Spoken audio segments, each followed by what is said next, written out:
Hello, welcome to the channel Why Stories. Enjoy watching. Violeta was holding a gun in her outstretched hand, aiming at Elias's heart. "Don't move, do you hear me? One step, and I'll shoot, understood? I'm not joking." "Violeta, what are you doing?" Elias' face paled with horror, and he backed towards the door. "Darling, calm down. I don't understand what's happening." "You understand perfectly well," Violeta said firmly. Her eyes flashed with anger, and the tiny crystals in her wedding dress sparkled, reflecting the lamplight. "I heard everything, Elias." The groom covered his face with his hands and fell to his knees. And yet, this could have been the happiest night of her life. But how did it come to be that on their wedding night, the bride pointed a gun at the groom? How tragic fate can be sometimes. The mother chose the name Violeta. She really looked like Violeta. Her hair had indeed grown long, thick, and obedient. It was a pleasure to comb and braid them.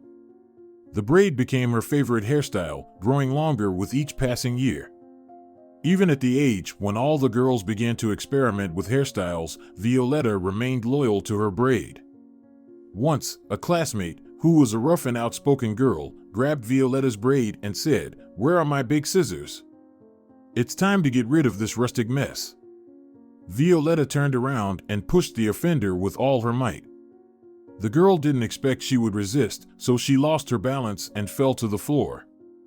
"Don't you dare, or I will cut your long tongue with these scissors right after you do the same with my braid," Violeta said loudly. Violeta was tall, statuesque, and had a proud bearing. She carried herself like a queen, although she came from a very poor family, living in a small private house on the outskirts of the city. Violeta lived together with her mother, Andrea Gonzalez, and her younger sister, Augusta, as well as with her husband, Domingo, and two children, 10-year-old Pablo and 5-year-old Olia. They lived in poverty but in harmony, always helping and supporting each other. Violeta never knew her father. He abandoned his beloved when she was pregnant. Her mother raised Violeta alone. "It just happened, my dear, that Rodolfo, your father, turned out to be a weak man," Violeta's mother would recount. "We loved each other deeply, but he was afraid that his family wouldn't accept a bride like me. I wouldn't fit into their wealthy lives. When it turned out that I was expecting a child, Rodolfo said he would talk to his relatives, somehow softening them. He said he would go to his father, fall at his feet, repent, and beg them to accept us.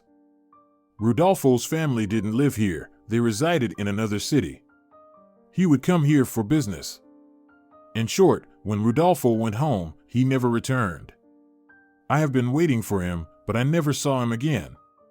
And then only kind people told me that he got married. So I decided to erase him from my heart. I decided, no matter how difficult it might be, I will raise you alone, I won't ask for his gifts. I was betrayed, but there's no way back." Violeta was listening to her mother, absorbing her thoughts, and trying to imitate her in everything. "In this life, my dear, one must achieve everything through their own hard work," Andrea said, "and never give up. Those who overcome the ascent step by step will conquer any peak." Violeta was clever and diligent, so she was the best student in the class. Her mother was proud of her achievements, friends admired her, and foes envied her but didn't dare harm her. Violeta not only knew how to stand up for herself, but also stood up for others. Once, a new boy came to their class. He could barely read. And this was in middle school. The boy, Timoteo, grew up in a troubled family, or rather, he didn't really have a family. Timoteo would sometimes live with heavy drinking and constantly quarreling parents, then with a grandmother who had fallen into dementia, and then with some distant relatives who saw him solely as free labor for gardening. Timoteo was short, skinny, and pale. He wore second-hand clothes and constantly pulled his head into his shoulders as if expecting a blow. Once, when he was called to answer a question in class, he got so flustered that he started crying. "Timoteo, why are you crying? You're such a grown-up boy, but you're still crying like a little one. Aren't you ashamed?" Someone from the class said, and scornful laughter rolled through the class. It's a shame to laugh when another person is crying, Violeta said, and the class fell silent. After the lesson, Timoteo timidly approached Violeta. Here, he said, handing her a candy in a bright red wrapper. Take it, it's delicious. Thank you, Violeta said, but she didn't take the gift. I can't eat these. Why? The boy wondered. Not even one candy? It's of peanut choco, Violeta explained to him. And I'm allergic to peanuts. Even a little peanut could kill me. I don't have anything else, Timoteo said, flustered. It's okay. Then let's just be friends. Violeta took Timoteo under her wing and started helping him with his studies. Within a couple of months, he started doing much better, although he didn't become a top student. Timoteo settled for getting C's and B's in all subjects except for singing, where he always had a solid A. The boy had perfect pitch and a decent, albeit weak, singing voice. Violeta and Timoteo remained close friends until senior high school. Timoteo, not aiming to achieve great heights, wanted to acquire a vocational skill and start working as soon as possible. Meanwhile, Violeta set her sights on a challenging goal. She was determined to get into university, not just with any major, but finance and credit. Violeta, you're certainly smart, but there are only wealthy kids studying there, Timoteo told her when she voiced her goal. Well, I also have a chance, Violeta retorted. I'm really interested in this field. I've always wanted to understand all these financial flows, I mean how the economy works, how it can be improved, so that regular people like us have more prospects. You're bold, Violeta. But I'm afraid this goal might not be your cup of tea, her friend said. I'll prepare with all my might, the girl said fervently. And you, Timoteo, could follow your dream too. You sing so beautifully to the guitar and write wonderful songs. You could become an artist. But Timoteo was skeptical about it. He didn't believe he could achieve recognition as a musician, and he didn't want to end up like one of those who play in the subway, collecting money in a guitar case. He was afraid everyone would make fun of him and judge him. Violeta studied so diligently that there was no time for anything else. Her peers fell in love with boys, went on dates, suffered from love, and rejoiced in it. Meanwhile, Violeta continued to study, burying her nose in textbooks. But no matter how hard she tried, she still couldn't get into her desired major on the first attempt. Upon learning that she hadn't been accepted into the university, Violeta had been crying for 2 days, and then she told her family. Well, it means I didn't work hard enough. I'll work even harder and apply again next year. But what will you do this year, Violeta? Her mother asked. I'll try to find a job so I'm not dependent on you, Mom. If you want, you can work as a cleaner for us at first, her Aunt Susanna suggested. She worked as a cook at the Golden Pitcher restaurant. The pay is not great, of course, but don't take offense, I can't offer anything better. Thank you, Aunt Susanna. You know I'm not afraid of hard work. Any job will do for now, and maybe something better will come along later. Well done, Violeta. You're a true fighter. Uncle Domingo chuckled approvingly. You're a smart girl. You'll go far. Violeta started working as a cleaner. She didn't complain even though she had to carry heavy buckets, which caused her back and arms to ache due to the lack of habit. She didn't grimace when she had to scrub off stuck-on scraps from the floor and clean up shards of broken dishes. Drunken guests often carelessly knocked plates off the table. Violeta was just amazed at how brazenly and rudely people, who seemed respectable, behaved. They shouted at each other, harassed other people's wives. And sometimes they even fought. And it wasn't just some drunkards from the outskirts, it was financial elites, officials, and even parliament members. Despite not all visitors behaving politely, Violeta grew to love the Golden Pitcher. It was a very beautiful and cozy restaurant with 2 large halls, high ceilings, intricate moldings, and enormous chandeliers. Musicians performed in the evenings. The guests didn't always give them the attention they deserved. There were bards singing love ballads to the guitar, soulful opera divas, and young, audacious pop singers performing in revealing outfits. In the golden picture, Violeta felt like she was in a fairy tale palace. Of course, for now, she was just a humble cleaner. But after all, Cinderella didn't immediately go to the ball. Violeta had formed good relationships with her co-workers. Aunt Susanna introduced Violeta to the waitstaff and chefs. "This is my niece. She's smart and beautiful. She has a great future ahead of her, so I recommend being friends with her." Violeta laughed. "For now, I'm just mopping floors and taking out trash. But I really would like to achieve more." After working on weekends, Violeta studied. She sincerely tried to fit in as much as possible, set aside a portion of her salary to pay for tutoring. She was determined to get into finance and credit, and her desire only grew stronger. Immersed in her endeavors, she didn't notice the changes in her mother's behavior. Andrea became somewhat sad and contemplative. She would often sit, staring into the distance with furrowed brows, and sometimes seemed to be talking quietly with someone. Eventually, she announced that the entire family needed to discuss a very important piece of news. Late one evening, Andrea, Violeta, Aunt Susanna, and Uncle Domingo gathered around the kitchen table. Pablo was trying to eavesdrop, but Andrea sternly shooed him away. "This topic isn't for children. It's time for bed." "I just wanted to eat something before going to bed," Pablo defended himself. "Your conversations are not in my interest." However, Violeta noticed that when he left the kitchen, Pablo lingered behind the door. He must have been really curious. "I gathered you all, my dear," Andrea began, to deliver some news. She took a theatrical pause. "Oh, I don't know how to say this." "Don't drag it, for God's sake," Aunt Susanna urged. "I don't even know what to think about." "Just hope it's not cancer," Uncle Domingo whispered, staring intently at Andrea with wide eyes filled with fear. "You've gotten so pale. They say people look better in a coffin." "Thank you, Domingo, for the compliment," Andrea retorted. "But thank God, I'm healthy.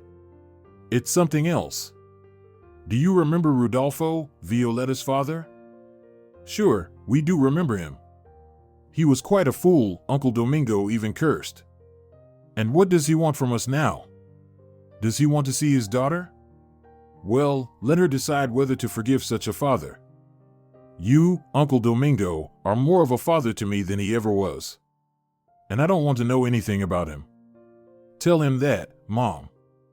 "I won't be able to tell him anything, my dear. He passed away just recently." The family fell into an uneasy silence. No one could express grief for the death of a person who had hurt them. But they also couldn't rejoice in someone else's misfortune. "He's dead." And when they opened the will, it turned out he left a part of his money to you, Violeta, her mother finally spoke. "He never had any children with his wife. It so happened that you're his only daughter. Your father's money is now yours, Violeta. I don't know what you'll decide. Whether you'll accept it or refuse." "I don't need them," Violeta exclaimed, but her mother cut her off. "I know, my girl, that you've grown up just like me. You don't need anyone's handouts. But I wanted to discuss this because it's a complicated matter. We're all in the same boat, and you can't make such an important decision without consulting everyone. Look at our situation. The house needs major repairs. Domingo can't do it all by himself. And Domingo could use a bit of repair himself." Here Andrea, seemingly, decided to take revenge for the "they say people look better in a coffin" remark. "Look how hunched over he is, almost humpbacked. And then there's Susanna, who hasn't had a vacation in years, and the kids, who would benefit from joining clubs and activities. Young Pablo is such a troublemaker. His energy could be channeled into something peaceful. Think about it, Violeta. I believe you're smart and hardworking, and you'll definitely succeed in life. But we need the money right now." Violeta pondered. It was easy to reject her father's money when it concerned her own needs, but she couldn't be selfish. She had to think about others. Uncle Domingo, Aunt Susanna, Pablo, and Olia, they were all part of her family, and if there was an opportunity to make their lives better with her father's money, then why not? But there was one but. I have one condition, Violeta finally said. I'll accept the inheritance, but only if you, Mom, promise me one thing in return, to accept any gifts I buy with that money. Promise me that you won't refuse them, won't purse your lips, and won't say that it's the money of that scoundrel Rodolfo. Andrea sighed. What a condition, my dear. It won't be easy for me to agree to that. But I guess I'll have to swallow my pride. And one more thing, Violeta added after some thought, I would like to visit his grave. On the day Violeta came to her father's grave, the weather was sunny. Flowers were blooming on the old graves. Birds were singing loudly in the branches of tall trees. Wreaths were piled high on the grave. Violeta had come to the city where her father's family lived for just one day. She dressed in black as was customary, lit a candle, stuck it into the mound of the grave, and watched as the flame danced. Hello, she said quietly. I will never be able to call you a father, but still, thank you. I will try to use the money you left me wisely. You weren't involved in raising me. You did nothing at all to make me a better person, but I hope I've become one anyway. Goodbye. Violeta turned around and walked away from the cemetery. As soon as money appeared in their large family, there were numerous ways to spend it: house repairs, lessons for Pablo and Olia, a seaside trip for Susanna, massage sessions for Domingo and his aching back, and new things for Mom. And most importantly, now Violeta seriously embarked on preparing to enter the university.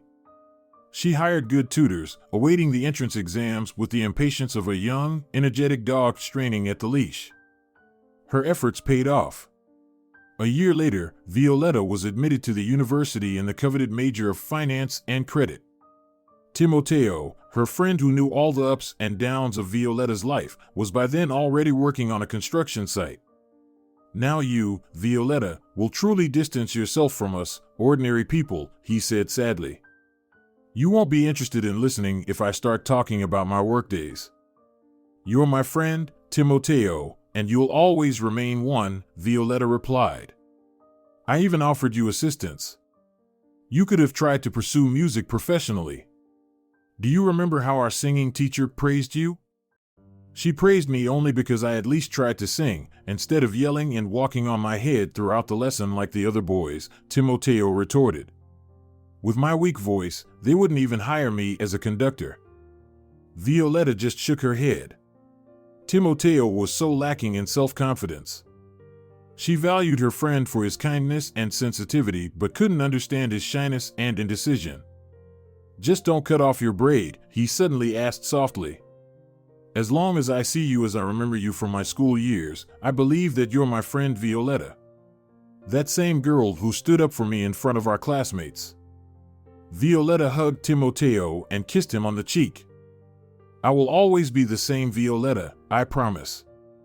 University education opened doors to a different world for the girl. In Violeta's group, there were various students. Contrary to Timoteo's prejudices, most of them came from ordinary families. However, there were also those who could be called privileged, children of wealthy parents, spoiled and self-willed. They acted disrespectfully towards the instructors, often skipped lectures, constantly bragged about expensive gadgets, and arrived for classes in luxurious cars. Such individuals always mentioned in their conversations the names of trendy clubs, where they often spent their time. Phrases like "we had a blast," "need to do it again," and "we partied so hard yesterday that I can't think straight today" were typical for such students. Violeta, who unexpectedly inherited wealth, could also afford such a lifestyle, but she wasn't interested in such amusements. She didn't like loud music and flashing lights in clubs. She loved to study, and parties didn't attract her. Violeta quickly became one of the top students in her class. Her teachers praised her and held her up as an example to other students. The first exam session was approaching. Even the arrogant elites had sobered up. Fear appeared in many eyes, and instead of discussions about clubs, they started speaking on different topics. If I fail the exams, my dad won't give me money. One day, as Violeta stood in the corridor reading her notes before class, a young man approached her. "Hi." Sorry for interrupting, Violeta looked up. The guy was of the same height as her, fair-haired, slim, even skinny, with delicate facial features and incredibly expressive, simply huge, blue eyes. Usually, when girls saw that the guy had such eyes, they started to envy him. Without any makeup or mascara, they looked expressive. He was dressed in a simple, light blue shirt and jeans. So most likely, he wasn't an elite, but rather someone from the regular crowd. "You're Violeta Gonzalez, right? They say you haven't missed a single lecture," the guy charmingly smiled. "Can I ask for your help? Can you lend me your notes? I'll run downstairs, 1 foot here, the other there." On the first floor, there was a copy machine that worked if you inserted a coin. There was always a huge queue of students who were too lazy to take their own notes and preferred to make use of other people's efforts. There weren't many like Violeta who diligently transcribed every word of the professor. Many relied on their memory, while some preferred to record lectures on a dictaphone. However, as the exam session drew closer, students increasingly realized a simple truth: nothing better than good old-fashioned notes had been invented, containing all the crucial information, devoid of unnecessary details, with key concepts carefully highlighted in different colors, and rules framed within boxes. "Yes, of course, you can make a copy," Violeta handed her notebook to the guy. "Thanks, I'll be quick." The guy was already about to rush off, but he turned around and, smiling brightly, introduced himself. "By the way, I'm Elias." Elias took Violeta's notes and vanished. In vain, the girl was waiting for him, glancing at the lecture hall doors. He seemed to have disappeared into thin air. He only reappeared when classes were already over and the teacher had let the students go home. Elias, panting and slightly flushed, handed Violeta her notebook. "I'm sorry. The copy machine on the first floor broke down. I rushed to the adjacent building, but there was such a queue." "It's okay," Violeta took her slightly disheveled notebook from his hands. "It's not your fault that things turned out this way." "Here's a small reward," Elias said, pulling a Snickers bar from his pocket. "Treat yourself." "Thank you, but no," Violeta said, shaking her head. "I don't eat those." "Are you on a diet?" Elias widened his already large eyes. "Come on. You're already slim enough. And very beautiful," he added, slightly embarrassed. "No, I'm not on a diet. I have a peanut allergy." "A Snickers bar would kill me," Violeta replied. "Somehow, in our country, it's customary to offer chocolates as a reward for any favor, and more often than not, they're filled with nuts. Honestly, I'm tired of explaining to everyone that I have an allergy." "What a pity." Elias widened his eyes again, this time out of sympathy. "Well then, let me offer you a different reward. How about going to the movies with me tomorrow? Hopefully, you're not allergic to Leonardo DiCaprio?" "No, I'm not allergic to him, but..." "Do you have a jealous boyfriend?" Elias squinted suspiciously. "No. I just have an exam the day after tomorrow, and I need to prepare." "Then let's go the day after tomorrow, after the exam. We can celebrate as well." Violeta couldn't refuse Elias. His charm and persistence won her over. Going to the cinema was the beginning of their relationship. Elias was charming, cracked jokes a lot, and knew how to lift Violeta's spirits. Moreover, it turned out that, like Violeta, Elias didn't know his father. He was raised by a single mother. Unlike the responsible, serious girl, Elias was a bit of a rascal. He often skipped classes and loved entertainment. One should know how to not only work but also have fun, he would often tell Violeta. Don't be stuck in books all the time, otherwise, you'll miss out on life itself. At the very start of their relationship, Violeta introduced Elias to her family. Andrea didn't like Elias. He's just too much like the late Rudolfo, she said. He was the same, he knew how to charm. He's not a bad guy, just skinny, Aunt Susanna, the cook, remarked. He should eat more. Well, he should also get into sports, build some muscle, Uncle Domingo added. What if some thugs attack you, Violeta, and he can't even defend you? Violeta can take care of herself against thugs, Andrea waved her hand. She's a bold girl, but kind and naive. And this Elias.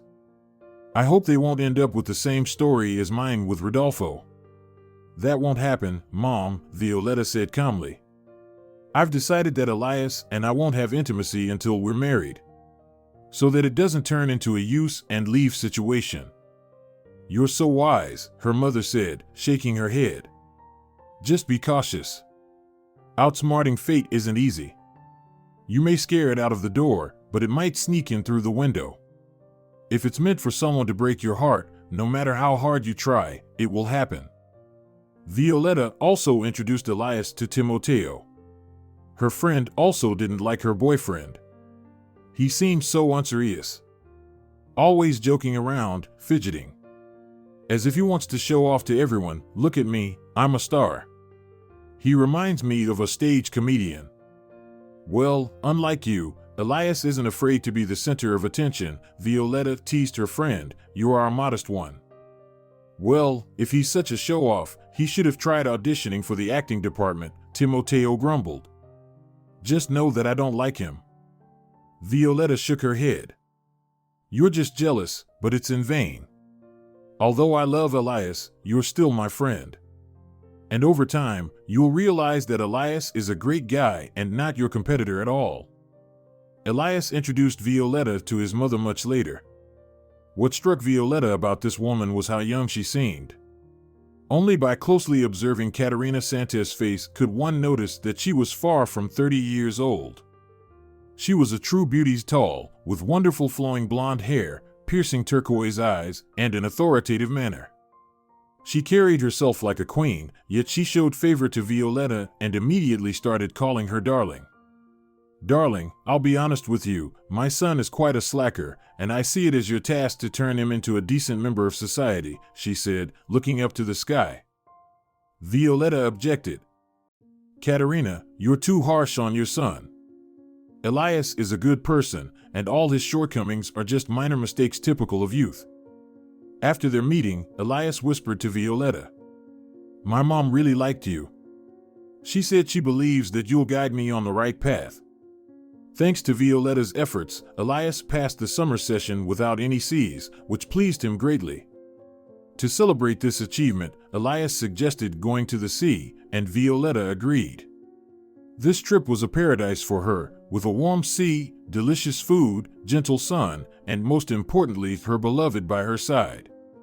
Elias cracked jokes, bought Violeta various charming souvenirs, seashell bracelets, postcards with seaside views, and amusing magnets that Violeta gave to all her friends and acquaintances upon her return. It was a beautiful summer. The lovers were happy, and nothing clouded their carefree fun. In the autumn, Elias proposed to Violeta, and she agreed. She was head over heels in love with Elias, his cheerful personality, his wide smile, and his huge blue eyes looking at her with such admiration and tenderness. They decided to celebrate the wedding at the Golden Pitcher venue. Violeta couldn't deny herself the pleasure of appearing in the restaurant not as a cleaner but as a bride. How many times, lugging heavy buckets, had she thought that one day, luck would turn its face towards her? How much she had wanted, back then, as a poor girl forced to make a living through hard physical labor, to find herself in the shoes of the restaurant guests, polished rich people dressed in expensive attire. And now, her wish would come true. Choosing a wedding dress was a challenge. The wedding was planned after the winter exam session. They needed to find an outfit in which the bride wouldn't freeze during outdoor photography. Violeta tried on numerous dresses. Some dresses were too extravagant, others too narrow and uncomfortable, and others excessively flashy. In the end, Violeta settled on a dress with open shoulders, adorned with small sparkling crystals that shimmered like tiny stars. The dress came with a white fur stole that could be worn during outdoor photography, as well as a charming muff to hide the bride's frozen hands. Together, it looked very elegant. Violeta resembled an enchanting snow queen. She asked the hairdresser to create a simple hairstyle, arranging her braid into a beautiful knot at the nape of her neck and decorating it with pins adorned with artificial pearls. The preparations for the wedding delighted Violeta. She was radiating happiness. The only thing that saddened her was when her best friend, Timoteo, told her that he wouldn't be able to attend the wedding. "I'm sorry, but I can't honor my colleagues. Our construction crew is going to another city for 3 months," he said to Violeta, guiltily averting his gaze. "How can you do this?" Violeta was deeply hurt. "I really wanted you to be by my side on this day. It's supposed to be the best day of my life. I was hoping you'd perform a song with the guitar." "You hoped in vain," muttered the guy to himself. "You know I hate performing in public." "You know, Timoteo, I think you're behaving very selfishly." Violeta couldn't hold back. "I warned you that I'd have my wedding soon. And you deliberately decided to go earn money during that time." "I never promised you that I would definitely be at your wedding," Timoteo sharply retorted. "Speaking about selfish people, I'm afraid you're very bad at understanding the true character of people, Violeta." With those words, Timoteo turned and walked away, leaving Violeta alone with her hurt feelings. Anyway, he didn't show up at the wedding, and Violeta regretted deeply that on the day that was supposed to be the most beautiful in her life, Timoteo wasn't by her side. The night before the wedding, Violeta slept poorly. She dreamt that she was running down the university corridor, which suddenly stretched into infinity. She was sprinting forward, and behind her, the long tentacles of some monster were reaching out. Violeta was running with all her might when she suddenly saw that the corridor ended with a locked door. She flew to the door, pulled it towards herself. Darn it, the door was locked. But there was a key sticking out of the lock. Violeta turned it several times, the door opened, and beyond it darkness, from which Elias' voice echoed, "I'm SSS sorry." This elongated S turned into the sound of her alarm clock. Violeta opened her eyes and sat up in bed. Her heart was ready to leap out of her chest. She was worrying too much that everything wouldn't go well. She needed to take deep breaths and relax. Everything was under control. This was her wedding, and it was going to be simply stunning. Next, the usual pre-wedding preparation started. Violeta got dressed in her dress. A hairstylist arrived to style her hair, followed by a makeup artist to do her makeup. Relatives bustled around her. Violeta hardly had a moment to think and be with her thoughts. When they finally left her alone for a few minutes, the groom was about to arrive in a moment. Violeta was standing in front of the mirror, checking if everything was in order with her look. She looked absolutely stunning, like a true princess. "Hands up!" suddenly came from behind her. Caught off guard, Violeta trembled all over. It turned out her nephew Pablo had sneaked up on her, and he held a real-looking toy gun in his hands. "Ditch the gum and candies," the little extortionist said menacingly, "or else you're done for. Where did you get that weapon, you little rascal?" Violeta had come to her senses. "Come on, drop it right now." "Get ready to die," Pablo said with a terrifying voice, and pressed the trigger. Click! A tiny red flower shot out of the gun's barrel and lightly hit Violeta's cheek. "I tricked you," Pablo shouted and was about to run away, but Violeta swiftly caught him and snatched the toy gun from his hand. "I'm not giving it back," she said threateningly, "and don't ask for it." Who came up with the idea to buy such a toy? What if you scared someone with heart problems? They could die from the shock. And this gun looks so real. "It's time to go. The groom has come for the bride's price," Aunt Susanna said. Not knowing where to put the gun so that Pablo wouldn't reach it and cause a commotion at her wedding, Violeta scanned the room with her eyes in a rush. Where could she hide it? Perhaps the safest option was to take this toy with her. Then the little troublemaker definitely wouldn't find it. With those thoughts, Violeta slipped the gun into her pretty white muff and walked out to meet the groom. Violeta. Little Olia rushed towards her in a white lace dress. "You're so beautiful." The child couldn't contain her excitement. She started dancing around Violeta, grabbing onto her dress. "Olia, sweetheart, let me pass. Move aside." Violeta tried to gently push her away. "Here, take this candy." She took a candy from the serving tray and handed it to the girl. Olia unwrapped the candy and put it in her mouth, but she continued dancing around the bride, tugging at her dress, until Aunt Susanna picked her up and carried her away. From there, the wedding followed a well-trodden path. All the women were shedding tears, while the men had embarrassed and moving expressions. At the restaurant reception, the guests relaxed and started drinking. The atmosphere was joyful and lively. The host led one contest after another, and the guests were making noise and getting tipsy. In short, everything was as it should be. Soon they were supposed to announce the newlyweds' dance. Violeta and Elias had prepared for it for a long time, even rehearsing multiple times under the guidance of a professional choreographer. Violeta, Andrea, her mother, quietly approached the bride. "There's a stain on the hem of your dress." Violeta was stunned. She was about to dance in front of the guests, and there was a stain on her dress. What an embarrassment it was. She immediately realized what had caused it. Little Olia, who had been dancing around her, must have stained her dress with chocolate from a candy. What a disappointment.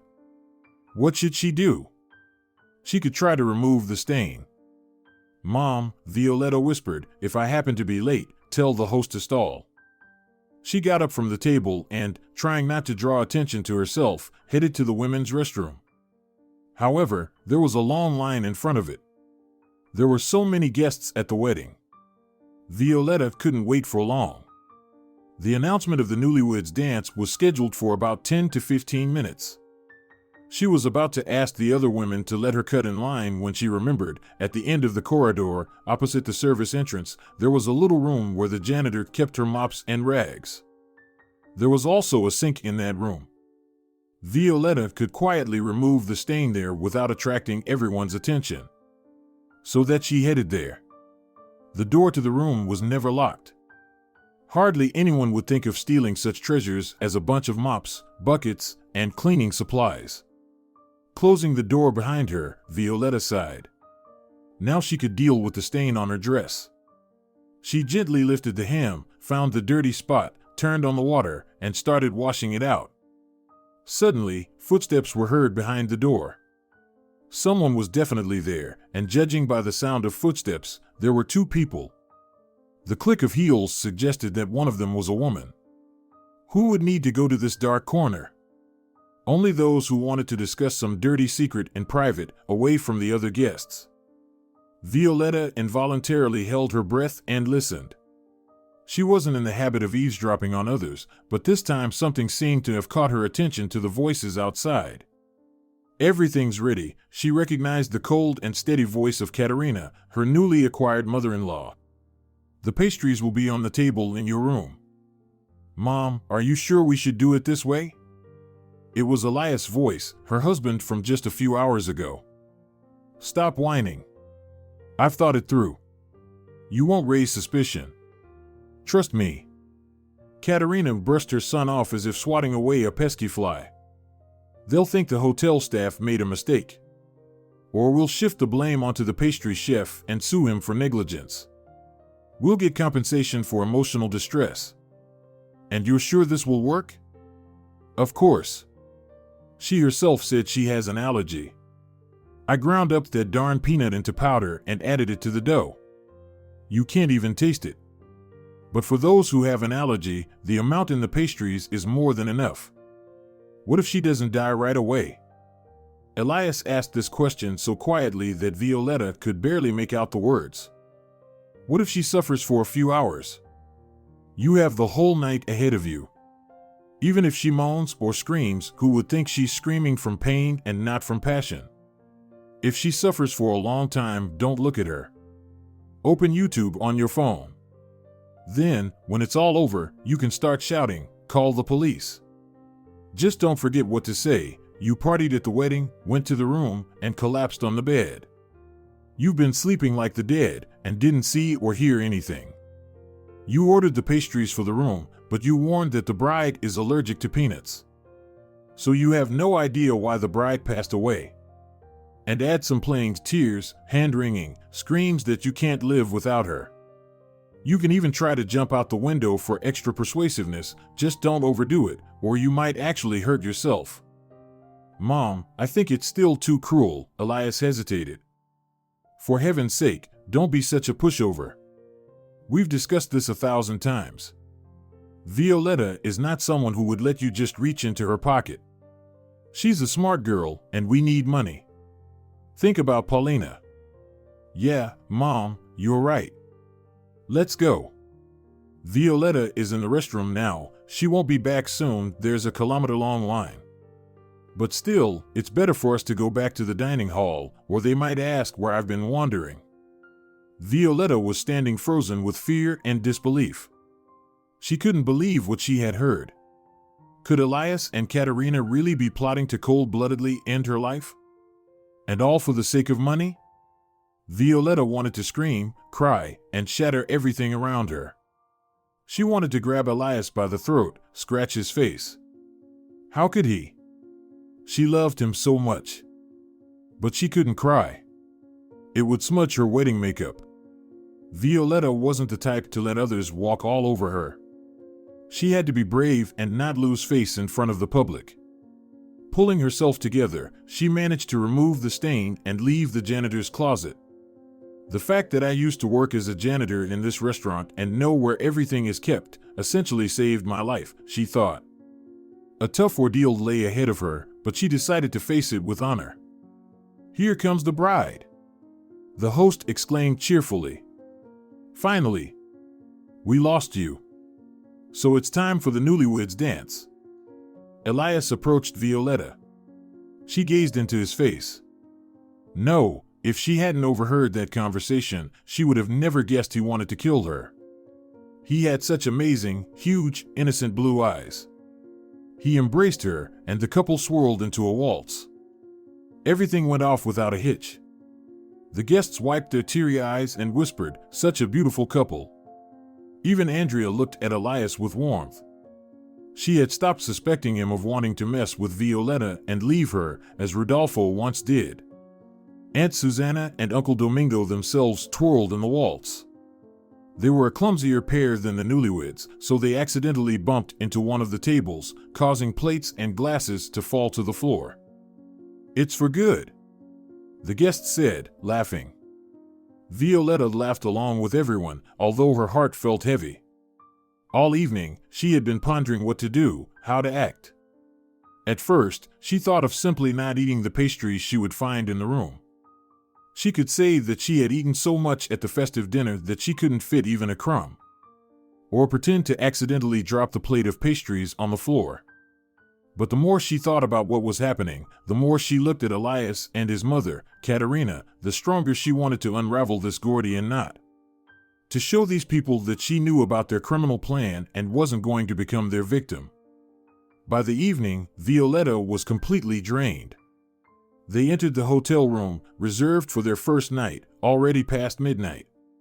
As soon as Elias turned on the light, Violeta saw a plate on the bedside table with 2 beautiful pastries. "Oh, look. Here's a gift from the hotel," Elias said, nodding towards the pastries. "It's so cute." And in that second, Violeta understood what to do. She grabbed her purse, pulled out the pistol she had taken from Pablo the day before, and shouted, "Don't move, do you hear me? 1 step, and I'll shoot, got it?" "I'm not joking." Elias went pale. Even his piercing blue eyes suddenly turned colorless and glassy. "Violeta, what are you doing?" "Sweetheart, calm down. I don't understand what's happening." "I guess you do," Violeta said harshly.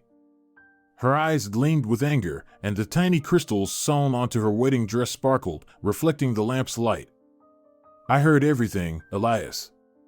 The groom covered his face with his hands and fell to his knees. "Violeta, forgive me," he sobbed. "I didn't want to, but I had no choice." A person always has a choice, to become a murderer or not, Violeta said firmly. You and your mother planned a horrible, cold-blooded murder. She advised you to watch YouTube videos while I was dying. Both of you are monsters. Violeta, please understand, I need money, Elias trembled in horror. My mother and I are bankrupt. Did you really think I would refuse to give you money? I loved you, after all. There were pain and anger in Violeta's voice. I needed a lot of money, Elias looked at her pitifully, from bottom to top, and preferably, your entire inheritance. I've gambled it all away. My debt is an enormous amount of money. And your mother? What did she need it for? She wanted money for another plastic surgery. It's like a drug for her. She just can't stop. Elias covered his face with his hands again. Forgive us, Violeta. You're monsters. I don't want anything to do with either of you anymore. Violeta, just don't report us to the police. The girl looked at Elias with immense disdain and said, I won't. I pulled the trigger. A tiny red flower shot out of the pistol's barrel, lightly tapping Elias's forehead. Violeta turned around, grabbed her coat, purse, and left the room. She didn't know where she was going, but she was certain that her paths with Elias had diverged forever from this moment on. Hurriedly descending the stairs, Violeta burst into the hotel lobby and threw a few words at the porter. I won't be back. My husband, the man will return the key. She couldn't say the word husband and rushed outside. Winter immediately made itself felt. Violeta draped her half-coat over her exposed shoulders and raised her hand to hail a taxi. One arrived in just a couple of minutes. Only after sitting in the back seat, taking a deep breath, did Violeta realize she didn't know where to go. Tears welled up in her eyes. The driver didn't ask anything, he simply started driving slowly down the road. It was as if he understood that the passenger wanted to go anywhere, as long as it was far from here.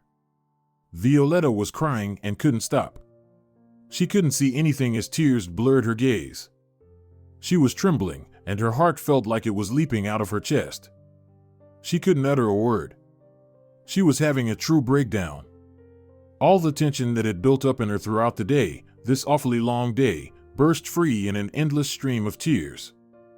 Violeta mourned her shattered love, her tarnished trust. How could she live, knowing that the person she considered the closest had wanted to kill her, cold-bloodedly and cruelly? And how sweet Elias used to be, how tender, how he looked at her with those enormous blue eyes, how lovingly he spoke to her, what wonderful gifts he gave. It was unbearable. Barely calming down, Violeta broke into sobs once again. The car was going in an unknown direction, circling the area, passing the same shopping center for the third or fourth time, but Violeta didn't notice. She didn't see the city's bright lights, the fancy storefronts still adorned with Christmas decorations. The only thing she noticed was her pain, which was piercing her heart with 1,000 knives. The runaway bride? The taxi driver finally asked. He was an elderly man with lush gray mustaches. Violeta nodded. She couldn't speak. The driver smiled at her and said, "Lucky one." She shook her head and asked with a bitter smirk, "Are you mocking me?" "Why would I? I'm telling the truth." "Happy is the one who managed to escape fate," philosophically noted the man. "You'll understand later." "So, where are we headed?" Violeta didn't want to appear at home. Not now. She simply didn't have the strength to tell her mother, Aunt Susanna, and Uncle Domingo about everything. Telling her family about what had happened was like reliving it all over again. She didn't want to do it. "To a hotel somewhere, where I can spend the night," Violeta finally said. "Morning is wiser than evening." The taxi driver nodded. He didn't say anything more to the passenger. And Violeta, having calmed down a little, started looking out the window at the winter city. She liked the hotel the taxi driver chose. It was much more modest than the hotel where she and Elias were supposed to spend their wedding night, but it still looked decent. Not some rundown motel by the highway. After paying for the night, Violeta entered the room and collapsed onto the bed. She was devilishly tired, but she needed to pull herself together, take off the detested wedding dress, take a shower. It would make things easier. Surprisingly, Violeta fell asleep as soon as her head touched the pillow. She woke up early. Even though she had a headache, she wasn't as broken as yesterday. Glancing at her phone, she saw a bunch of messages from her loved ones. "Are you okay?" From her mom, "How was the night?" From Aunt Susanna, "Was the groom good?" From Uncle Domingo, "Where's my gun?" From Pablo. There were also a few missed calls from an unknown number. She had to respond. "Everything's fine," to her mom. "The night went great," to Aunt Susanna. "The groom did well," to Uncle Domingo. And "the police confiscated the weapon," to Pablo. Violeta didn't bother calling the unknown number. Most likely, it was just another spammer offering some kind of credit with an especially advantageous interest rate. She would tell them the truth someday when she gathered the strength. According to the plan, she and Elias were supposed to fly to Turkey for a week. It was great. She had a week to think about how to move forward. Sadly, the only person she was willing to discuss what had happened with, Timoteo, was far away now. Violeta thought about how he had always been the closest person to her. He wouldn't have yelled like her mother. He wouldn't have summoned all the heavenly wrath upon Elias like Aunt Susanna. He wouldn't have volunteered to beat up the scoundrel like Uncle Domingo. Timoteo would have said something wise and right, finding the most fitting words to ease the pain of a broken heart. How sad it was that he wasn't by her side.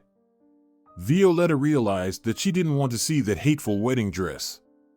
She had ordered a few items online, and a courier was supposed to deliver them directly to the hotel. Later, she ordered breakfast for the room. She didn't have much appetite, but she needed to replenish her energy. After the courier delivered the items, Violeta tried them on and was satisfied. Now she could go out without drawing attention with her wedding dress. No one would know she was a runaway bride. The white faux fur coat combined with simple jeans and boots didn't look like part of a wedding outfit. It looked quite ordinary. She decided to leave the dress in the room. If it were up to her, she would have burned it, but circumstances didn't favor such a performance. Violeta dialed Timoteo's number several times, but he didn't pick it up. She messaged him, "Call me. We need to talk." He replied, "Busy. We'll call you in the evening." And then an idea came to her mind. What if she went to see him? She desperately wanted to see Timoteo, so she immediately started looking for tickets and booking a hotel. She would surprise him. Even though the news she wanted to share with him wasn't happy, Violeta was sure that Timoteo would be glad to see her. She imagined his serious face, furrowed brows, dark gray eyes, full of sorrow and sympathy. He had warned her. He sensed that Elias was a dummy, that he didn't truly love Violeta. But she hadn't listened, and now she would have to, burning with shame, tell Timoteo about it. She could already imagine Timoteo clenching his fists, the anger igniting in his calm eyes. Of course. She would go to him right now. But there were no tickets for today's trains. Violeta cursed herself, bought tickets for tomorrow, and also reserved a hotel. Well, fine, she would spend the whole day in bed today. Maybe she'd watch TV or... Then her phone rang. Timoteo. Violeta thought excitedly, but then she saw that it was a call from an unknown number. However, she still answered. "Hello," she said, "I'm listening." "Violeta?" The female voice was unfamiliar. "Can I talk to you?" "Who are you?" "You don't know me, but we need to meet. You're Elias's wife, right?" The speaker struggled visibly to pronounce the name. "There's something we need to discuss." Violeta didn't want to tell this stranger what had happened between her and Elias. If that scoundrel had gotten involved in any more dubious activities, he could deal with it himself. Violeta almost wanted to say that she wouldn't discuss anything, but then the girl on the other end of the line added, "Elias wanted to kill me." Violeta shuddered. Those words were spoken softly, but they hit like a gunshot. "Let's meet, and you can tell me everything," Violeta said into the phone. "Come to." "No. You will come to where I say, her interlocutor firmly stated. La Calle de Miguel, 45. Today at 2 o'clock. I'll be waiting. Short beeps were heard on the other end of the line. Violeta stood there, unsure whether she was alive or dead. What was this? Was it a trap? Perhaps thugs with baseball bats were waiting for her at that address, ready to take her hostage until her family paid a ransom? La Calle de Miguel was on the outskirts of the city, quite a criminal and depressing area where a decent girl shouldn't have walked alone in the evening. Of course, it would have been safer to bring someone along. But Timoteo, the only person whom Violeta fully trusted, was far away. It was absolutely out of the question to invite Uncle Domingo on such a trip. Given his temperament, Violeta knew he would burst through the door, fists flying, without even understanding who was right and who was wrong. No, she would have to go alone. She could only hope that her mysterious interlocutor didn't have any bad intentions. Just to be safe, Violeta informed the porter. If I don't come back, who knows what might happen? Anyway, write down the address La Calle de Miguel, 45. The panicked porter blinked rapidly. Is something wrong? Are you in trouble? But Violeta didn't tell him anything. She left the hotel and hailed a taxi. Remarkably, she was remarkably calm for someone heading into the unknown.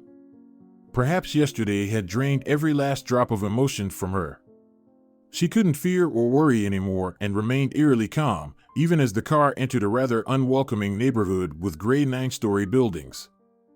Everything here looked grim: graffiti-covered concrete fences, playgrounds with broken swings, crooked benches near the entrances, overflowing garbage bins, and skinny, scruffy stray cats sniffing around them. And I thought we lived poorly, Violeta thought as she climbed the stairs, looking at the peeling walls of the stairwell. This is the real poverty. I look really out of place in my white faux fur coat against these worn-out walls. The door to the apartment looked just like the other doors in the stairwell. It was covered in old, dirty leather that was torn in several places. Violeta pressed the doorbell, and the door opened immediately. A young woman appeared in the doorway, probably Violeta's age or even younger. She was pregnant, and judging by her appearance, her due date was approaching. I'm Paulina, she introduced herself. Come in, put on these slippers. I didn't have time to clean up the space. Violeta entered, took off her coat, and began to scan the room for a coat rack. Finally spotting a place to hang her outerwear, she took off her boots and put on the slippers. They were a bit small, but she didn't complain. Come in. I made coffee, would you like some? Paulina asked. Violeta didn't decline. Paulina took an orange cup with a visible crack from the sideboard. The coffee was the cheapest kind. I would agree to meet you somewhere in a cafe, but I don't have a car or money for a taxi, and using public transport is difficult for me. I'm about to give birth soon. Paulina sat down on a chair across from Violeta and looked her in the face. This is your husband's child. Violeta flinched. Now she remembered that Katerina mentioned someone named Paulina in her conversation with Elias. So this was her. Are you his mistress? Violeta asked, studying her closely. Paulina was slim and short, with unremarkable facial features. Her eyes, with swollen eyelids, looked indifferent and somewhat drowsy. Greasy hair was pulled into a ponytail at the nape of her neck. We've been seeing each other for a long time now, Paulina began her story. For a few years. It turns out that Elias was having affairs with both of us at the same time. Considering him, I shouldn't be surprised, Violeta's thoughts raced. We met online, Paulina continued. In some chat, I don't remember exactly. We started talking, and then he charmed me. He knows how to. Violeta nodded, and as Paulina took a sip of her coffee, she resumed her story. I fell in love fairly quickly. He courted me beautifully, gave me gifts, and took me to various beautiful places. I didn't need much. I'm not the type of girl who's spoiled by male attention. I was over the moon, and look where it led me, Paulina concluded bitterly, placing her hand on her protruding belly. And then he tried to get rid of me. How did that happen? Violeta asked. At first, I didn't understand that he didn't want the child. I thought he was just confused. Then he started to contact me very rarely, didn't answer the phone. I started to realize that he wanted to break up with me. And that's what happened. In one of our conversations, he told me he wanted to marry a rich heiress. He offered me a small sum so I could get an abortion, but Here her eyes lit up for the first time in the conversation, burning with a vengeful light. I'm not the kind of person you can just kick to the curb like that. I'm not a dog that you kick in the belly and it whimpers and crawls away. I may not be beautiful, and I may not own gold mines, but I deserve respect. If Elias wants to get rid of me, the amount he offered for an abortion would be far too little. I suggested we talk, so to speak, to put an end to everything. I was planning to record our conversation on a recorder and then blackmail him. I invited him to my place, just like I did with you, and he came in all cheerful and charming. As usual, he started with his "I love only you, but you have to understand, this is better for both of us," and so on. He brought up the topic of abortion again, saying, "Who needs this child now?" I declined and said, "I'm going to give birth, and you're going to pay me child support, and I won't agree to anything else." So we talked. Paulina paused for a few seconds, then added, "Of course he grabbed me by the throat and started choking me. I was lucky he was so weak. I pushed him away, broke free, and he immediately started blabbering, 'I don't know what came over me, I'm sorry, forgive me.' But I kicked him to the curb. I listened to the recording, and I thought, there's my chance. One can hear everything, how I'm defending myself and how he's apologizing. If I took that to the police, that would be the end for Elias, he wouldn't see the daylight again. So, I messaged him, I told him to send the money, or else I'll have you thrown in jail. I mentioned the amount. He started dodging, saying he didn't have that much. He's a gambler, you know, he doesn't usually have big money, just debts. But I threatened him either the money or prison. Well, then he suggested I wait until the new year. He said that after the wedding, he'll have access to his wife's money, and he'll have it all. But in the end, he disappeared again. And what about me? I even knew who his fiancée was. So, think for yourself, Violeta, about what you should do. Do you want your beloved to end up behind bars? Or would you prefer to save him? In that case, pay me the amount I'm about to name. If I were you, I would be thinking about the child, not Elias, Violeta said calmly. It seems you're about to give birth soon. If you thought I would rush to save my husband, you've been gravely mistaken. I advise you to take the recording you have and go to the police with it. Or you can give it to me. I also have things to tell the police. Paulina smirked. And I thought you loved him. Your information is quite outdated. Violeta stood up and headed for the exit of the apartment. Elias may be a monster, but you. She wanted to say, you're not much better, but a heavy blow to the head made her lose consciousness. Never turn your back on your rival, fool. Violeta heard Paulina's voice through the foggy veil of her consciousness. Violeta woke up in an unfamiliar room, the door of which was securely locked. There was only a large, worn-out couch, some sagging chairs, and a sideboard as furniture in the room. A cottony silence hung in the air. Violeta didn't know how much time had passed since she lost consciousness, but judging by the darkness outside, it was late at night. I was afraid of thugs with baseball bats, and in the end, I got knocked out by a pregnant woman, Violeta noted ironically. She felt ashamed of her foolishness. Why did I come here alone? What was I hoping for? She thought in despair. She carefully surveyed her surroundings. On the sideboard, there were several photographs. In one of them, Violeta recognized Paulina. Only there, she looked completely different. She was graceful, young, with a mysterious gaze and flowing hair. She probably tried to look as pitiable as possible when I arrived, to evoke sympathy. And she succeeded to some extent at first, Violeta noted to herself. Initially, she babbled and played the role of a victim, but her eyes sparked when she started talking about revenge. No, Paulina wasn't an innocent victim, she was just as much a predator as Elias. But what should have Violeta done now? How to escape from here? Of course, the hotel porter knew where she went. But what if he simply dismissed the fact that a guest hadn't returned to her room for so long? Maybe she went out for a night of fun, who knows? Violeta paced around the room, pondering her options. The door was strong, breaking it was definitely out of the question. She approached the window. The flat was located on the 3rd floor.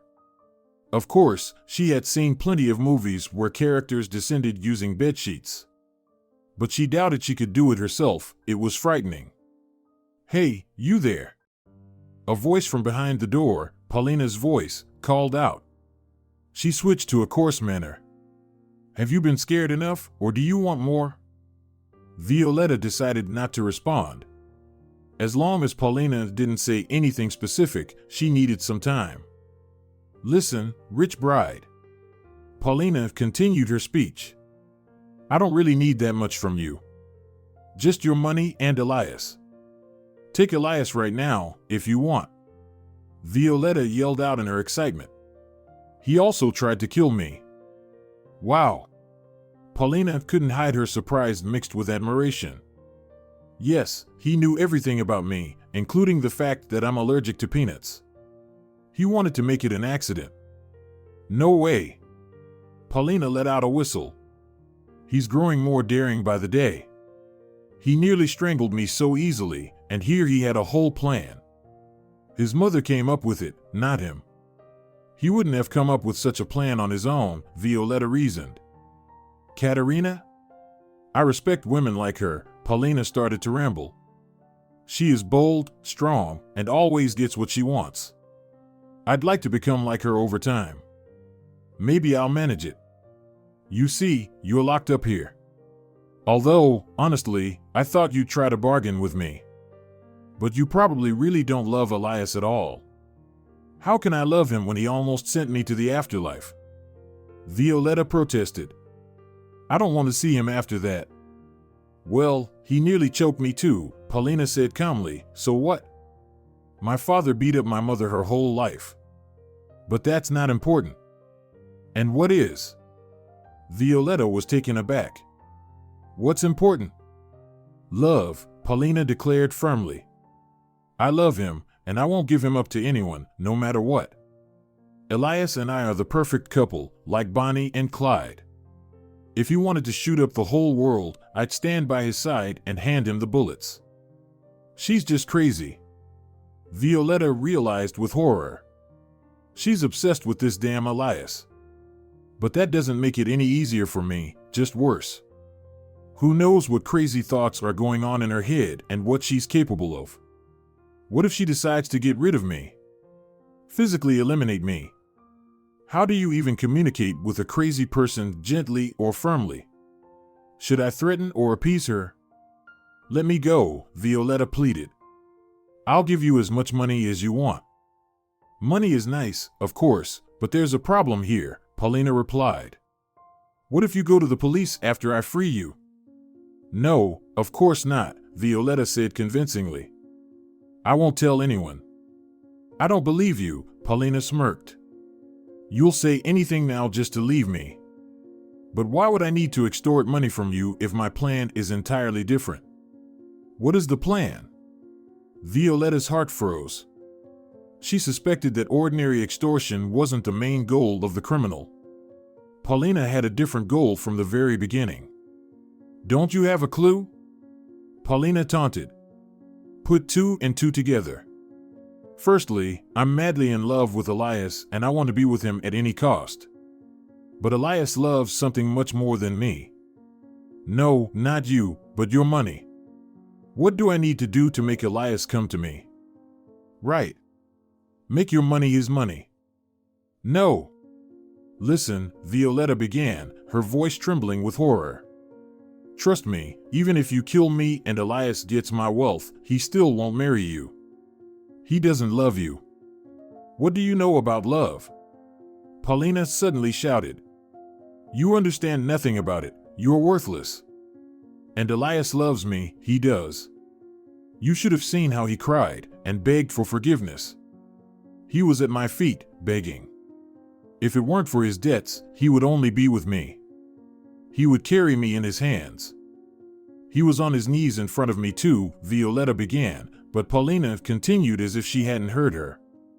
He cried, said he would do anything to make me forgive him. When I remember his eyes, something turns inside me. Oh, and his little one in my belly moved. The child knows who I'm talking about. You know what Elias promised me? That we would live like in a fairy tale, on your money, Paulina chuckled. Violeta suddenly realized. Elias called you last night, didn't he? Yes, he did, Paulina said calmly. He said you're no longer needed and can be dealt with. The puzzle pieces fell into place. Cunning Elias figured out how to get rid of both Violeta and the insane blackmailer, Paulina, who undoubtedly gave him an ultimatum: either marry her or go to jail. Now he was killing two birds with one stone, or rather, getting rid of his wife through the hands of his lover. Crazy Paulina would kill Violeta and end up in prison, if not for life, then for a long time. And Elias would act like a grieving widower and spend Violeta's money. It was simply a brilliant plan, no worse than a fatal accident caused by anaphylactic shock, and perhaps even better. The only question was, did Elias come up with it himself, or did Katerina help him? What should she have done now? Try to convince Paulina that Elias was using her just like he did with Violeta? Attempt to soften her, or simply buy time in the hope that the situation will somehow resolve itself? While you're sitting there, you can think about life and death, Paulina said condescendingly. You can scream, stomp your feet, and tap on the radiator. We're in a neighborhood where almost every apartment has fights. You'll see, brave rescuers will rush to your aid immediately, she laughed. And in the morning, a person will come. In short, I called someone I know. You know, in this area, there are plenty of people who would cut your throat for a dose of drugs or even for that pretty white faux fur coat. Violeta held her breath. So, she had the night. There was not much time to escape from here. Listen, I need to use the bathroom. Let me out for a couple of minutes. Violeta understood that if she managed to get out, her strength would roughly match Paulina's. There's a potty under the couch. I bought it for the child, but it will work for you too, Paulina replied calmly. What a curse it was. She had thought of everything. Indeed, there was a child's potty under the couch. Can you give me some water to drink? Or coffee? Open the second drawer of the dresser. There's food, water, and even a magazine and a pen. There's no TV, sorry. We had one, but once there was a gathering of thugs here. They had a fight and broke it. Since then, I have no TV. Violeta sighed sadly. She didn't have a chance. Paulina wouldn't let her go. One last question. Tell me, where did you and Elias actually meet? Violeta asked. There was a camp for troubled teenagers. He got into games, started stealing. So, his mother placed him there. And I've had a tough path since birth. My father's in prison. My mother. God knows where. So fate brought Elias and me together. We've been together for a long time, 5 years now. You're just a mistake in his life. It was evident she was insane. Elias wanted to strangle her, abandoned a pregnant woman for a rich girl. And she's ready to kill for him. Well, that's enough. I'm going to sleep, Paulina suddenly said. I'm tired. I'll lie down here on the floor, just in case you manage to break the door. I doubt you have the strength, but you never know. Your phone, by the way, was ringing off the hook. I don't know who was looking for you, but they won't find you tomorrow. Paulina fussed on the floor for a while and then, apparently, actually fell asleep. It became very quiet. Who had been calling her? Her mother probably thought that she and Elias had gone on their honeymoon. Perhaps Timoteo, when he received her message, decided to call her after all. She had a purchase ticket and she could have been walking around the big city with Timoteo tomorrow. But, apparently, it wasn't meant to happen. Violeta paced the room from corner to corner until her legs grew tired. Then she sat on the couch and lay down. It hurt so much. Violeta was awakened by Paulina's frantic screams.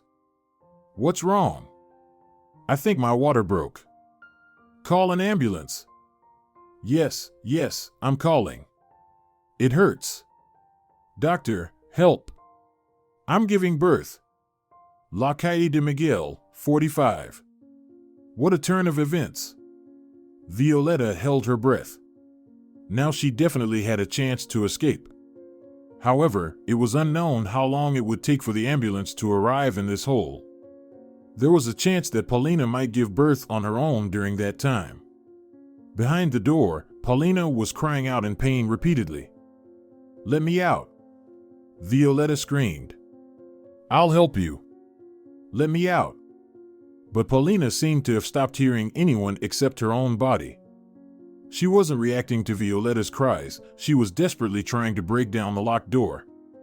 Apparently, Paulina was right when she said that their screams wouldn't move anyone here. Neighbors weren't banging on radiators or trying to break down the door, as if the wild cries from the neighboring apartment were something ordinary and familiar to them. "Paulina, listen to me, open the door." "Open the door, weirdo!" Violeta screamed, pulling at the door with all her strength. "Let me out. Anyway, your plan has failed." And then, a knock came at the entrance door. It was a strong, loud, and demanding knock. The ambulance arrived quickly, Violeta thought, and then she heard. "Open the door. It's police."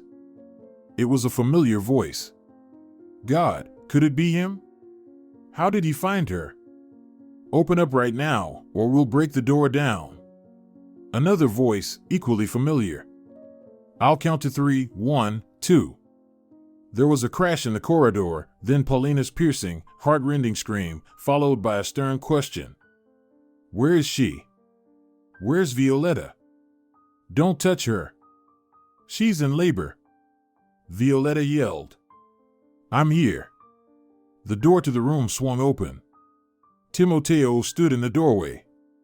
His face was red, his eyes darkened with anger, and the knuckles of his right hand were bloody.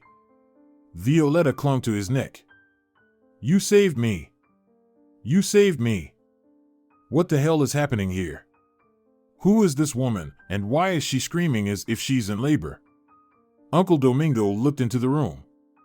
"Because she really is in labor," Violeta answered him. "This is a very strange story." At that moment, doctors finally appeared at the apartment door. They didn't even ask why the door was broken. They swiftly loaded the screaming Paulina into the ambulance and drove her to the maternity ward. Finally, it became quiet in the apartment. They didn't want to stay in this unfamiliar and unfriendly place. "You two go ahead, I'll deal with the door a bit," Uncle Domingo said. "It's a bit inconvenient. We leave, and the apartment remains open." "Uncle Domingo, I wouldn't advise you to stay here," Violeta said. "Paulina said that someone dangerous would come in the morning, a dangerous person."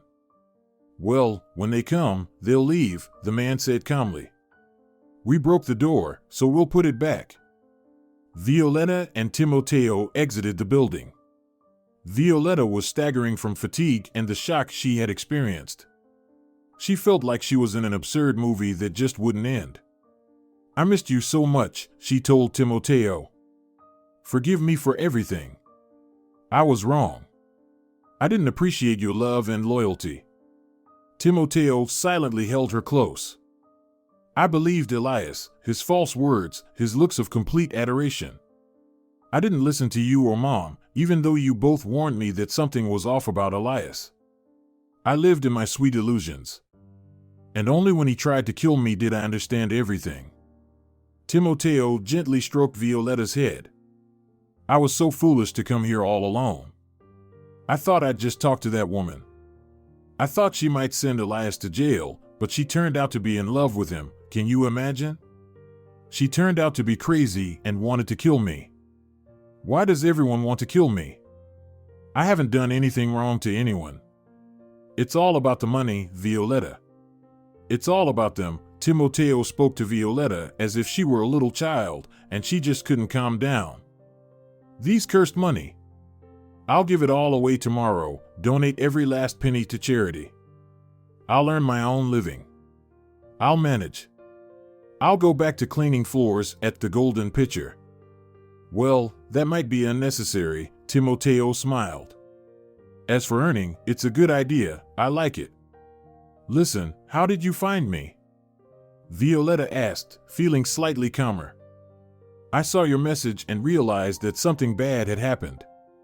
You wouldn't have sent something like that from your honeymoon. So, most likely, something bad happened. I knew where your wedding was being held. I also knew about the hotel you were supposed to go to. I came there and asked the doorman. He told me about the runaway bride. I decided to ask taxi drivers. Luckily, a few drivers often worked around that hotel, and they knew each other well. Of course, I had to lie, claiming to be your lover, as if I'm the groom and we had an argument yesterday. You ran away, so I can't find you. I had to give some money, I couldn't avoid that. In the end, I found that guy. He told me which hotel he took you to. Then, at the hotel, the doorman gave me the address you told him. So, I thought it would be safer to bring Uncle Domingo along. We rushed as if we were crazy. We were afraid that something had happened to you. It was lucky that that lunatic didn't manage to kill you. Wait, Violeta exclaimed in surprise. How were you able to do all of this when you were away? Well, Timoteo hesitated, there's a story behind it. Forgive me, Violeta, but I lied to you. I wasn't on a work trip. I went to another city for just a couple of days in December and returned from there a long time ago. I just really didn't want to go to the wedding. But why? Violeta mumbled. What was the point of lying? Well, who would enjoy watching their beloved girlfriend marry someone else? Timoteo blurted out and blushed deeply. And then Violeta kissed him. They were standing by the entrance and kissing, with the sunrise appearing behind the house. It was the most beautiful dawn in their lives. Are you cold? Timoteo asked when they pulled away from each other to catch their breath. Your coat is still in the apartment. I'm warm next to you, Violeta replied. And I won't set foot in that horrible apartment again. Let's go home. Violeta walked home and thought that the feeling she had for Elias wasn't really love at all. True love isn't about gifts and compliments, it's about trust and mutual support. In reality, she had loved Timoteo since their school days, she just hadn't realized it. But in a difficult moment, it was him she wanted to turn to first. He was her hero and savior. And now Violeta was truly happy. She was no longer afraid to tell her mother and Aunt Susanna about everything that had happened. Memories of how Elias had betrayed her no longer caused Violeta pain. The story of this pitiful pseudo-love had come to an end. What will you do about Elias? Timoteo asked when they were already home, and the whole family had gathered in the kitchen, following their tradition, to discuss the situation. I suggest filing a report against him, Andrea said. Let him be held accountable for his crime to the fullest extent of the law. I'd just give him a beating, and that's it, Uncle Domingo chimed in. By the time the trial comes around, so much time will have passed. I think Elias will be punished by a higher power, Aunt Susanna interjected. God sees everything. To be honest, I'd prefer to just file for divorce and forget about him, Violeta said. I don't have any evidence to go to the police anyway. It would be my word against his. We'd just waste time. And what about that crazy woman, Paulina? Andrea asked. She hit you on the head with something heavy and kept you captive for half a day. I feel sorry for her, she's such a poor thing, Violeta confessed. Paulina isn't to blame for going completely insane over her love for Elias. Besides, she recently gave birth to a child. How can they put her in prison? You're kind, Violeta, Timoteo sighed. That's why I love you. And also for your incomparable braid. Pablo cautiously entered the kitchen. He looked gloomy and was casting sidelong glances. "Aunt Violeta," he finally said, "this is all fine, of course, but where's my gun?" The whole family burst into laughter. Violeta kept her word. She donated all the money left from her father's inheritance to a foundation that dealt with orphan children's issues. She believed that along with this money, people like Elias, Katerina, and Paulina would also disappear from her life. She successfully and without much trouble divorced Elias, and after that, her former spouse disappeared from Violeta's view. He dropped out of school and was soon expelled from the university. Rumor had it that Elias had to hide from thugs to whom he owed a large sum of money that he couldn't repay due to gambling it all away. Some say the thugs eventually caught up with Elias, and now he was the food for fish at the bottom of some pond. Others were more optimistic, believing that the hapless gambler had moved to the other end of the country, where nobody knew him. Perhaps there he continued to play games with young girls. And some other naive Violeta had fallen for his trap. One day, in a shopping center, Violeta bumped into Katerina. The girl didn't recognize her former mother-in-law right away. "How much are these jewels?" the customer asked the saleswoman, and Violeta was hit with a wave of cold. She wouldn't mistake that voice for any other. It was the voice of the woman who once wanted to kill her. 2,700, the saleswoman replied. "This is outrageous," Katerina muttered. It was hard enough to recognize her face. Perhaps she had undergone unsuccessful plastic surgery. Her eyes had become narrow slits, and they had moved up towards her temples. The skin on her face was stretched so tight that it seemed like it could crack at any moment, and her lips were twisted grotesquely, like overcooked sausages. And once, this woman seemed as beautiful to Violeta as an ancient statue. After some time, Violeta also learned about Paulina's fate. Unfortunately, after giving birth to her child, Paulina completely lost her sanity. The newborn child didn't interest her at all. The only person who mattered to Paulina was Elias. She loudly and persistently demanded that Elias come to her. She caused such a commotion in the maternity ward that she terrified all the other mothers. Then she began to scream that she needed to kill her rival so that Elias would definitely marry her. Eventually, Paulina started seeing her rival in every woman and attacked one of those unfortunate souls who happened to be near her. Fortunately, the victim of her attack escaped with just a fright. In the end, Paulina was persuaded to sign away her parental rights, and she was sent for involuntary treatment to a psychiatric clinic, where she remains to this day. The child was put up for adoption. Now he has good, loving parents. And 2 years later, at the Golden Pitcher restaurant, Violeta's birthday was being celebrated. The birthday lady looked stunning. She wore an emerald green floor-length dress that elegantly revealed a part of her back. Her hair was braided and styled around her head, resembling a sort of crown. The day before, Violeta had learned that she had been invited for an internship at a major international company. The future seemed incredibly bright ahead of her. Only her closest friends were invited to the celebration. In the intimate circle of her family, the young woman felt extraordinarily happy. She looked at the elegantly decorated hall, at the joyful faces of her loved ones, and she thought that the greatest happiness is when those who wish you well are by your side. Violeta remembered her wedding. On one hand, that day had been the most dreadful in her life, but on the other hand, the old taxi driver had been right. She was happy. She managed to escape her fate. Even if Elias hadn't tried to kill her on their wedding night, she would hardly have been happy by his side. Surely, years later, Violeta would have become one of those women perpetually complaining to her friends about her awful husband. And a mother-in-law like Katerina would have turned Violeta's life into a living hell. "Violeta, what are you thinking about?" Andrea asked her daughter. "Is everything okay?"